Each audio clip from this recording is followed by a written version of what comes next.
Tax-free, tax-free. Two words that you should love when they're combined to equal tax-free. Hey there, Kenneth French with vastsolutionsgroup.com. Again, vastsolutionsgroup.com. We're here to talk about tax-free investing, and even we're going to have some elements that are going to surprise you, because we're going to be talking about ways to make you money on a tax-free basis, sometimes using insurance, sometimes some elements that you're going to be surprised as a result of this. We're not going to take too long. We're going to go through it very briefly, but it's going to be briefly enough that I think you're going to learn enough that you're going to say, oh, that all that stuff was possible.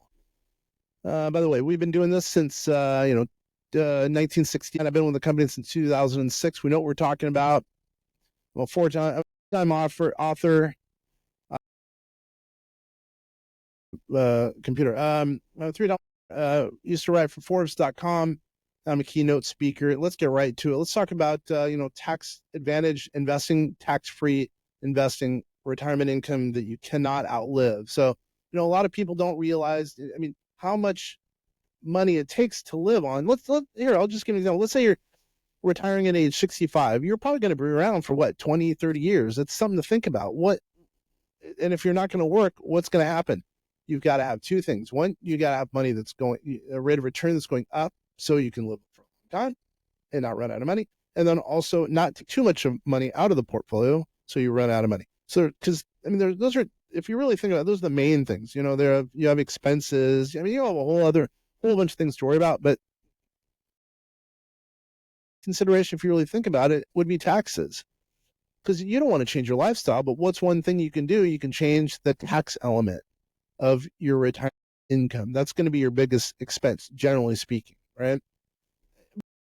Circumstance is different. You just never know what's going to be right in your circumstance. I would say go talk to your professional advisor. Come in, check in with us at vastsolutionsgroup.com. Go to our website. If you go to an advisor who knows your situation, they're probably going to be able to help you better than anyone. But if you need a sounding board, a second opinion, maybe we can help you. So I mentioned insurance. I used to hate. I used to think insurance just totally didn't make sense in so many cases, because the insurance premium really is eaten up by the commission going to the real estate agent. But sometimes it does make sense because of the tax-free element. It really, really is totally unique. So here, I put this presentation together. They enjoy high yields sometimes, meaning relative to the stock market. Sometimes it's a good proxy for the stock market. Sometimes it's a good diversification away from the stock market. When I say it, I mean in insurance. So let's take a look at the various types, because there's so many different types of life insurance. There's permanent life policy. Let's go over it. So there's whole life. Here, a portion of the premium, which is the check that you write to the insurance company, it rests. A portion. The insurance company, i.e., also the agent, who represents the insurance company in some cases, and the rest goes to cash value, which grows and grows and grows. Each month, the company pays money to have that grow. It could be a small amount, middle amount. The insurance company is the one that announces what the whole life policy's cash value would be. Here, universal life, its interest rate is paid to the policyholder based on changing market rates. It's a little riskier than whole life. Sometimes it's tied to an index, IUL, sometimes what they're called index universal life, depends on the circumstances. And then variable life. This is the most risky type. So let's just say a whole life is intended for someone who's a little bit older, a little bit more mature, who doesn't want any money to go down, the investments go down. Universal life, someone who's a little riskier. And a variable life policy is someone who can be very risky, because the market portfolio, the portfolio is tied to usually an index, which is tied to the stock market. So it goes up and down a lot. And significantly. It buys stocks, bonds, et cetera, et cetera. So it's not I'm in the middle. Whole life is conservative, variable life, very conservative. Universal life is a little bit more conservative, because it's based on some maximums. The insurance company, variable life, generally speaking, it doesn't. It can go up a lot and it could go down a lot. Hence the reason I say that it's made for someone who can be a little bit more aggressive in their investments. So what are the guarantees? Let's talk about that. They guarantee the death benefit, generally speaking, by This is funny. I wrote it upside down. There's a reason, actually. Since both the death benefit and the cash value are guaranteed, you'll know the quote from the quote how much money you're going to have down the road. The insurance company can tell you if you put in X dollars today, you'll have whatever, $300,000 down the road. Okay. Return is also guaranteed. So you'll know what you're going to get when you're retired, when you retire or take the money out. Or no, when you retire. So, and it guarantees the death benefit. There's another one that's upside down. You'll see why. Way in the chat. The insurance company for life, by the way, I'm just giving an example for now, universal life. Insurance company estimates a range of dollars you could have by a certain range, going into it. So the actual amount, though, could be more or less than the company's estimate. So it's a rough estimate. Interest rate, time, right? And the variable annuity, the company make an estimate based on market trends, but it's all depends on the money you invest and how the stock market goes. Again, hence the reason it's a little bit more risky. Tax strategy, how to get tax-free gains.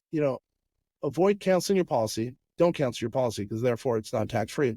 The money in your life insurance account grows tax-deferred as long as you leave it in the account and you don't owe taxes on it. The cool thing is you don't owe taxes on it. Now, if here you see, if you decide to cancel your life insurance policy and cash out your investments, you owe taxes on those gains. So you should, generally speaking, avoid cashing out your policy. Now, if you follow this process, the one I'm just about to mention, you can get a policy loan. Luckily, the government does not tax loans. They won't. That'd be tough for them to tax loans. So the death benefit could pay off your loan down the road. That's kind of the magic of these policies. I'm learning more and more that's the case. The government does not tax life insurance death proceeds at all. You use a life insurance policy as a tax-free investment. Now let's talk about the downside, right? You have to be healthy enough to qualify for the insurance. If you're I've had some people really, really, really, really ill and, they're coming close to death and they can't get life insurance, even though they probably want it. What's the best time to get life insurance? When you don't need it, right? It might be an option if you have serious health issues in some cases, but generally speaking, no, because you have to do a medical exam. And by the way, some use that as an advantage. Instead of going to an exam for the doctor, you could apply for life insurance and you get your life insurance exam quicker. Makes sense in some cases. Investment, again, the downside, your investment gains will be lower than if you had just invested in the stock market because of fees, money goes to the death benefit, money goes to the insurance company and the agent, etc. Now, how can life insurance investing be beneficial? Because everyone's been talking about infinity investing, invest in yourself. That's to a certain extent kind of what this is about. Some people are now more than ever talking about that as a means for increasing the net worth. How can life insurance investing be beneficial? It's really advantageous if you cannot qualify for a regular retirement. So let's say you've tapped out your 401k, you've tapped out your defined benefit plan or your IRA, whatever the case is. So if you're making too much, you're not allowed to use your IRA. So why not then use life insurance? And we have a lot of people who are, as a matter of fact, who, they've tapped out their defined benefit, which you can usually put in the most in defined benefit plan. And so they think, well, wow, what do I do now? They look at a life insurance policy. Now, so you've tapped out your tax deductible defined benefit plan. You've tapped out or put as much as you can in the 401k. What then? You're looking around. You don't know what else. One option to think about is the life insurance policy, because the nice thing about that is there's no maximums, just like there is for a profit sharing plan, defined benefit plan, 401k plan. Okay. And there's income restrictions. Now, let's keep talking about some of the benefits. If you want life insurance to protect your family for your family's benefit, that's a huge benefit. And there's some estate planning issues that can be beneficial because you're using life insurance. Now, plus, I forgot that I put this down. If you struggle to make ongoing contributions to a retirement plan or investment plan, well, Permanent Life, it offers automatic investment. It makes you pull the money out to the policy. Annuity investing. I worked for ING for years, and we help people with annuities, variable annuities, fixed annuities, variable fixed annuities, etc. So let's talk about the various different ways of there's, generally speaking, two types of There's an accumulation phase where you put the money in and it grows and grows and grows. And then there's a payout phase or income phase when you're in retirement or you need money, it pays out to you, the investor.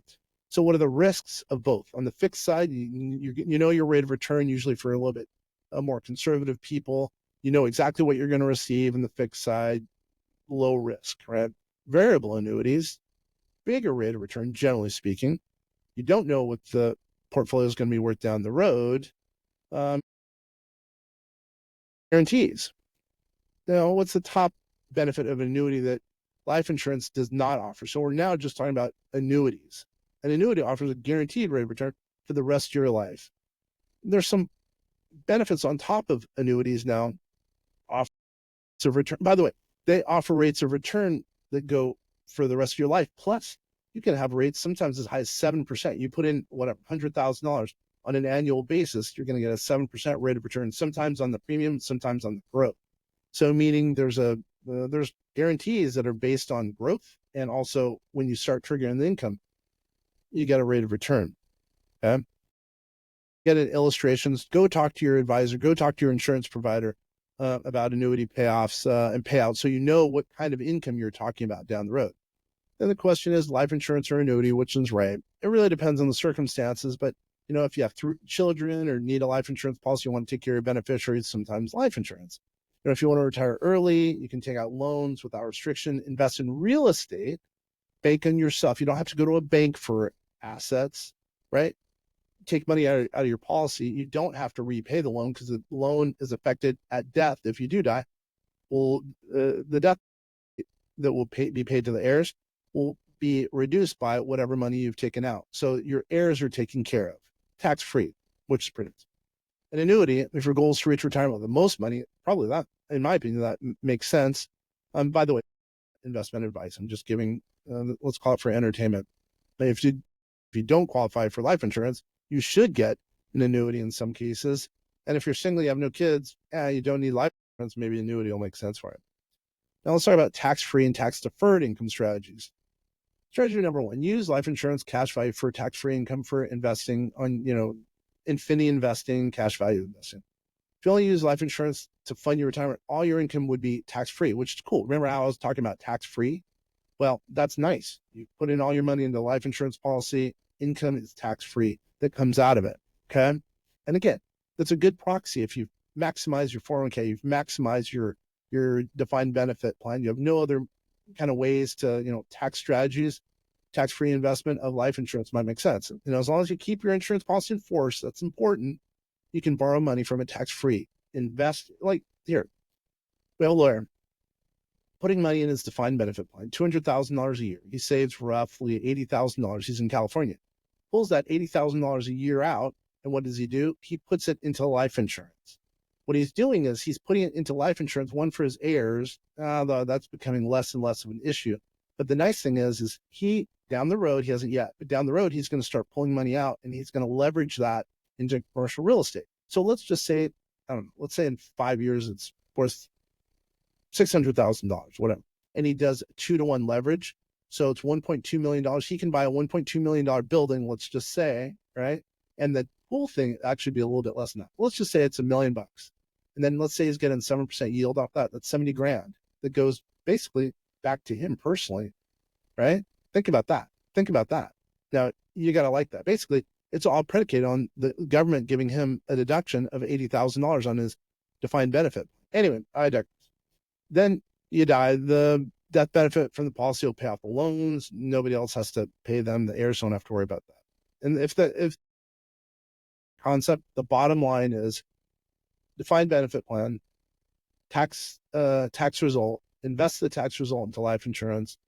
You don't have to go to a bank when you pull money out, tax-free, invest it, leverage it. You have death benefit and leverage it to buy commercial property that's bringing in a yield. That money goes back to you, in this case to him, to the lawyer, and he's living a pretty high in fat. Strategy number two, use annuity to guarantee income. You can ask the company to turn on annuity payments. You take an income for the rest of your life. Very nice. 1035 exchange. This at one point was very, very popular. It's going to become more popular here down the road as interest rates change a little bit. Life insurance. So now 1035, basically you can turn life insurance into annuity. The transaction is not a withdrawal. So you move it from one policy to another policy, and you get in tax-free. It's a tax neutral event. And then you take income stream down the road because you've moved it from life insurance into an annuity, and you're taking income stream. Usually there will be higher annuity than it would have been in the cash value. And that's one thing to think about, especially if you're in a life insurance policy that's oils infinity investing, and it doesn't make sense. It doesn't give you enough income. The annuity might get you much more income. And then strategy, use annuity plus life insurance. If you're married, base the annuity on one partner, let's say the spouse. Let's say it's a husband, right? Have the life insurance on the same partner. If he dies first, the wife gets tax-free income going forward. Now, if he dies last, continues to receive payments, especially if he then 1035s it and gets a higher income. Now, if you're younger, sometimes it makes sense, life insurance policy. Really, in that case, if you're doing the, infinity investing, investing in real estate for older, it's nice because you have the death benefit. Now, let's compare all the tax strategies, all the tax advantages of the strategies. Number one, it's the only strategy that is completely tax-free, therefore the life insurance. Again, tax-free, right? Number 2, 3, and 4, delay taxes until retirement, which gives you more time to grow. The longer you don't have to pay taxes, the higher the rate of return because you're not being taxed on the money on an annual basis. So let's say you put in 100,000 conception, put in 100,000. Let's say there's a rate of 7%, and then the next year 7%, the next year 7%. Well, if you don't have to pay taxes on that, but you pay it when you pull the money out, you can strategize how you take the money and how you're impacted by taxes down the road. There's a lot of strategies when you're taking income out. So 2, 3, and 4, you delay taxes until retirement, which is nice, very nice. And then 4, life insurance annuity, you'll pay less tax because life insurance death benefits are tax-free. Now, how do you get started? You got to reach out. I would say reach out to your CPA first. Go over the math, have the CPA go over the math, and then talk to the life insurance agent. I know that's backwards, but I believe in, how do you know what, let's say option A is better than option B, unless you look at the finances. Usually I think CPAs are pretty good at looking at the mathematical elements of the two options and see which one's better for you, the investor. Life insurance, sometimes they might not be as equate knowing the best scenario mathematically. Look at the end result, and that's mathematics, and then get deep and do a deep dives of life insurance policies. Or sometimes I say, okay, bring everyone to the table. Bring your attorney to the table. Bring your CPA to the attorney, your financial advisor to the table, and finally, then, as I mentioned, your CPA. If they're all on the same wavelength, if they're all sitting around the desk at the same time, you'll find out which one's probably the best scenario, because every single person around the table will be able to provide good feedback for you. Now, what I would also say is, let's talk about consultation. So it's important. Why do I say it's important to kind of talk to everyone's opinion around the table? Because finances are impacted by so many things. Finances are impacted by tax. Finances are impacted by financial advisor, by insurance. So if everyone's skating and optimizing your situation, you should be much better off in the long run. Now, I would also say, go back to your advisors. Sure, this presentation, people who are watching and listening, we love new business, but the people who you're working with probably know your situation better than anyone. If we can be of help, if we can also have a seat around the table, we're down with it. We're really willing to help in any regard, right? Making sure you're taken care of on a tax efficient basis. I don't care if it's tax-free, tax efficient, whatever the case is. We lead with taxes. Our moniker, tax, finance, and artificial intelligence to help the entrepreneur. And now we've added estate planning and asset protection. Whatever we can do to lower the taxes, those are always going to be your biggest expenses, generally speaking, are taxes. So if we can help lower the taxes, if your advisor, one of your advisors around the table is helping you to lower your taxes, your rate of return will be better. right? Why wouldn't you want to bring around the table someone who does taxes? So anyway, also, because I've stuck with this vastsolutionsgroup.com, you're going to get this bonus, a free bonus. You email info@vastsolutionsgroup.com. It's a number of articles that I've written over the writing, and I'm a Forbes small business contributor, longer than I'd like to admit. It's Connor's Manifesto, a collection of smart financial advice. It's, one lady said it saved her $100,000, one idea in this book, which still blows me away. That's unbelievable. And by the way, I gave her the book. She didn't pay for it. But what I would say again, in closing, what I want to do is, open it up, begin a dialogue, begin a dialogue with your professional advisors. If they don't understand some of these concepts, we've been doing this since 1969. We're here to help. I've been doing this since 2006. We have attorneys, we have CPAs, we have financial advisors who are here, who will help you if you need. If some of the people don't know some of these concepts, et cetera, et cetera.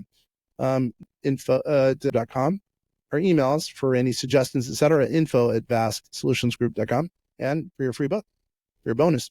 Hey, thank you for taking the time. Kenneth French from vastsolutionsgroup.com.